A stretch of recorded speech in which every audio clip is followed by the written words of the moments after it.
Over 2,000 years later, we have made great progress in every area of our lives, but the claim, life is suffering, still holds as much as it did then. Saying that life was hard in 563 BC, when the average life expectancy was 30 years, most people lived in poverty, and diseases ran rampant makes sense. But what excuses do we have today? If you are listening to this, you are already among the most privileged people in the whole of human history. Even the most powerful kings in history couldn't imagine the pleasures, safety, and freedom we now enjoy daily. So, why does it seem that people today are more unhappy than ever? Looking at philosophy and science, I will give you my best answer to the question: how to stop suffering and how to be happy. Humans have evolved and adapted over millions of years to achieve one specific goal: survival. That has worked wonderfully, propelling us to the most dominant species on the planet, but along with that came some problems. One of those problems is the fact that what is good for our survival isn't always good for our happiness. For example, let's say that you have to give a presentation tomorrow. Even though you would like to enjoy your afternoon, knowing you prepared everything you need, your brain is going into overdrive. It's not trying to make you miserable, it's trying to help you. By giving you as many scenarios of how things can go wrong, it's preparing you for what might happen, even if that causes you pain in the moment. This is an example of negativity bias, a psychological phenomenon where humans place more emphasis on negative information than positive. This mechanism is crucial for our survival. If you were taking a walk in the hunter-gatherer period and heard something in the bushes, it was much better for your brain to think it's a lion than for you to spend 5 minutes rationalizing whether or not a lion could make that sound. I will give you some great methods for overcoming the negativity bias in the How to Be Happy section. For now, let's take a look at another mechanism that once served us, but is now making our lives miserable. In Buddhism, there is a quote that desire is the root of all suffering. Taking that saying and applying what we know about neuroscience, it makes sense. Dopamine is the molecule that rewards things that are beneficial for our survival. Find some tasty food, you get dopamine. Find a partner to mate, more dopamine. Unfortunately, our modern world is more than ever designed in a way that hijacks our dopamine. Why is that a problem? As most of you know already, you can't just get more and more dopamine. Playing video games is fun for the first couple of hours, but later it becomes boring and you need more. This is how addictions happen, and addictions not only make it so that the thing you are doing becomes boring, but all other things that are not a part of that addiction become impossible to do. So I'm supposed to sell everything, become a monk, and not desire anything anymore. You can, but there is a better way. The main thing I want you to take away from this section is to realize that there is no free dopamine. This is a concept I came across in the book, The Dopamine Nation. The simple version goes like this: dopamine and pain are collocated, meaning that the same parts of the brain that process pain also process pleasure. That also means that our body is trying to keep a balance between the two, meaning that if one gets too high, the other one will activate to restore that balance. For example, if you feel terrible during a workout or a cold shower, after that pain is done, you are flooded with dopamine and feel great amounts of pleasure. The same works for the opposite. If you feel a lot of pleasure from playing video games all day, later on, you will feel some sort of pain. Limit free dopamine as much as you can and seek natural dopamine instead. Once there was a wealthy merchant from Cyprus. On one of his voyages, his ship was wrecked in a storm, and all his possessions got lost in the sea. He barely made it to the shore and looked at the ocean. What do you think his reaction was? How would you react knowing that all that you worked hard for just disappeared? Unlike us, the man in question was Zeno, one of the fathers of Stoicism. Stoicism teaches us that there are things that are within our control and things outside our control. We are to do our best with the things inside our control, but when it comes to things we cannot control, we should simply accept them. So when Zeno's ship sank, he simply accepted it. Of course, it's easier said than done. If you have a problem, just accept it. But this isn't supposed to be a motivational quote, but a skill that takes a lifetime to master, one that is supposed to be practiced on a daily basis. So next time you experience a setback in life, ask yourself, Is this something that I can control? And if the answer is no, can I accept it? Most of the things in our lives are out of our control without us even realizing it. We think that we have masterfully orchestrated this life, but the reality is that even the smallest things that are outside your control could have taken your life in a completely different way. Maybe your father would have never met your mother if he caught an early bus. Maybe you would have ended up in jail if you had a different group of friends.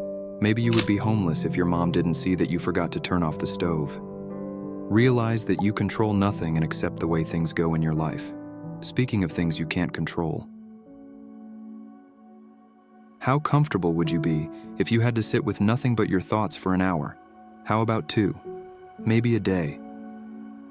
As we discussed earlier, our minds constantly come up with potential future scenarios to prepare us for the worst possible outcomes. But we are also constantly thinking about the past, what we could have done differently, judging ourselves. And even if we find ourselves in a present situation, we still find it hard to enjoy the moment. How nice would it be if we could just turn our brains off and enjoy what is in front of us? In this section, I will move from more obvious ideas to more complex and less known ones, so let's start with some obvious things you might not have considered. If I were to ask you what makes people happy, what would be your answer? Money? Fame? Power? That was the question that researchers performing the Harvard study of adult development had in mind when they began the study in 1938. Over the course of 80 years, they followed a group of 700 people to determine what really makes someone happy. What they found was simple, but so often overlooked in our lives. It's having strong, supportive relationships. Having a group of close friends, family, or partner has been shown to have the most benefit when it comes to happiness. The clearest message that we get from this 75-year study is this: good relationships keep us happier and healthier, period. The study continues to this day, now including the original participants' children, and has expanded its scope to include more diverse populations. The insights gained have shown that the quality of relationships, rather than quantity, is critical for both mental and physical health, and that loneliness can have a significant negative impact equivalent to smoking or alcoholism. Robert Waldinger, the current leading researcher, concludes that it has something to do with emotional regulation. The current hypothesis is that people with close personal relationships have someone to turn to when they feel stressed and uneased, relieving some of that pressure, while those without such friends keep their feelings bottled up. Knowing that humans are social creatures, it's no wonder that having support from other people has a great impact on our lives. Speaking of things that have a great impact on our lives, you might think that I'm just going to rant on about how important exercise is and that we should eat better. But instead, I'm going to give you a unique outlook on health you might not have considered, as well as some easy lifestyle changes that will greatly improve your life. And just to be clear, when I talk about health, I am talking about both physical and mental. Our brain and body are connected in such a way that by improving either one of those, the other one benefits as well. So let's take a look at physical health first. It is a well-known fact that exercise can help with mood regulation by releasing endorphins, dopamine, and norepinephrine. Exercise can be even as effective at treating depression as medication. Here is what a paper comparing antidepressants and exercise concluded. The results suggest no difference between exercise and pharmacological interventions in reducing depressive symptoms in adults with non-severe depression. These findings support the adoption of exercise as an alternative or adjuvant treatment for non-severe depression in adults. You don't have to suddenly start going to the gym every day to see results. A daily walk can give you many of the physical and mental rewards and make you happier and healthier. When it comes to mental health, there are 3 practices that greatly improved mine. But if you are someone who is struggling in this area, you should definitely go and see a professional. Remember how I said that most of your problems are in your head? We suffer more in imagination than in reality. Meditation allows us to step back into reality. If your mind can't seem to shut up, constantly thinking about how terrible the future will be, or how you should have done something different in the past, you should definitely give meditation a shot.